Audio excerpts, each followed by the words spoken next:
Welcome back to WagerTalk.com. This is our continuing series of Ask Cheetah, question and answers. And we've been getting some good questions over the last few weeks, and we got some more this week. Cheetah, we're going to start off the first question for you. It comes from JD76, and he asked the question, in college basketball, would you rather have a strong defense, and he names Virginia, or would you rather have a strong offense in Iowa State? Yeah, it's a really good question, I think, and really you can look at it from an NBA perspective and a college basketball perspective. And I think he maybe was getting at who do I like in this game, because he used those two examples, and it was a perfect game to kind of go off of this. In this case, though, I need to kind of preface Virginia, while they do slow it way down, and their defense is one of the best in the nation, this year, better than in past years. Last I looked, they're the 8th best offense in the country. They're at least the top 10 still, I would imagine, after their last 2 tournament games. So entering the tournament, they were 8th. That's a big advantage if, a top 10 defense and a top 10 offense. I know they shot like 73% in that second half against Butler and ended up, pulling away there at the end. And so in general, in this case, would I rather have Virginia with the strong defense or Iowa State with a similar rated offense and not nearly as good of a defense? I'll take Virginia every time. But in general, I think what I kind of thought of when I read this question from him, I think in general you have, I don't want to speak for everyone, but I think a lot of these teams like Iowa State or in the NBA, you have teams like maybe the Rockets or the Thunder that have the flashy names and run and score a lot of points, and they kind of end up becoming more of a public team because people like seeing points. They like to see guys shoot threes. Duke might be another example in the tournament that scores a bunch of points, puts up a lot of threes, has the star power names. Generally, I don't like that. Actually, I'll play the other side. The reason why the Spurs and the Warriors are so good, last year the Warriors had the best defense in the NBA too. This year they're top 3 in the NBA defensively. So that's why those two teams, you're like, oh, well, they're public or whatever. Well, sure, but they're also really good defensively. Iowa State isn't good defensively.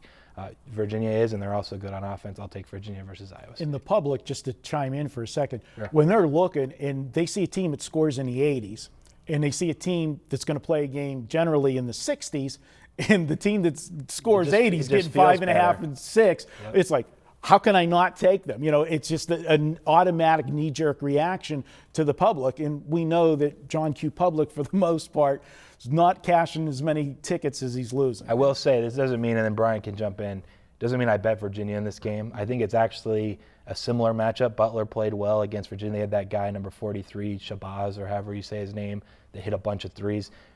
Georges Niang is a very similar type player. If he can spread out Virginia and hit some threes, it'll open up stuff for the Iowa State offense. I think we'll see points on both sides of the ball. I was on the over in that Virginia-Butler game. Might look again to play over in this Iowa State-Virginia game because I think the offenses are going to be scoring points for both sides. And it's not that Virginia scores a lot of points. They're very efficient. It's efficient points. It's efficiency. Exactly, yeah. And that's really what you want to look at because you got to take in style of play and everything. And you take a look at it because of the efficiency. Even if they do get into a running match here with Iowa State, they have the chance to put some points on the board because they're such a good shooting team. Definitely, yeah. And definitely look at the teams that, with their foul shots too, if they can protect the lead late. Next question that we have for you comes from Coda1850, and he is asking, will the refs in the Duke game, and he's making a reference, you talked about the first game with them calling all the fouls in Duke's favor, will that have an effect on the Oregon game if they're getting all the calls? I like this question because I found out that your best bet for the week was the over. And then I had mentioned in that same video that Duke, I think it was 44 free throw attempts against Wilmington, which is just absurd. It was just constant throughout the game. 5-6 minutes into each half, they were in the bonus already, and it was just constant. I think Wilmington could have beat them on basically any other day. And so will the refs have a factor? It was interesting, like, watching the Yale game. Yale plays a lot better defense. They don't foul nearly as often. I know Wilmington was like bottom 5 in fouls or something in the nation.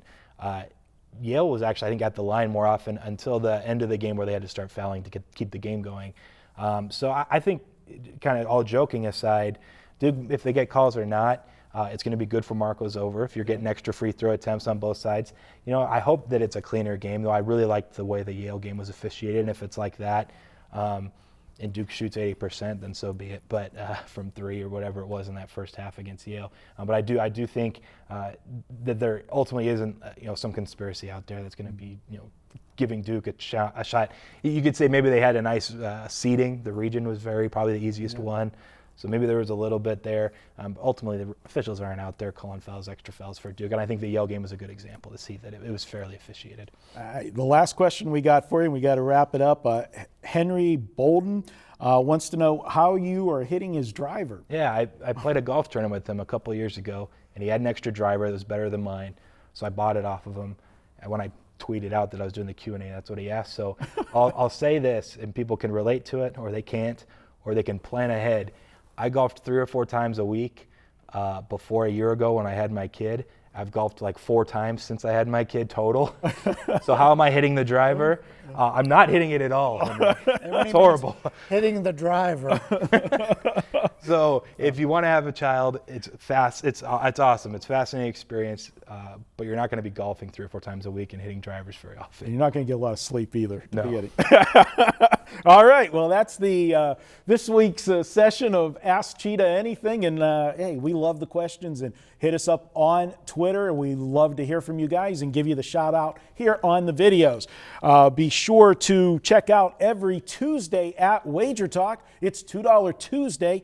We feature one capper and offer their best bet that day for just $2 each and every Tuesday at WagerTalk.com.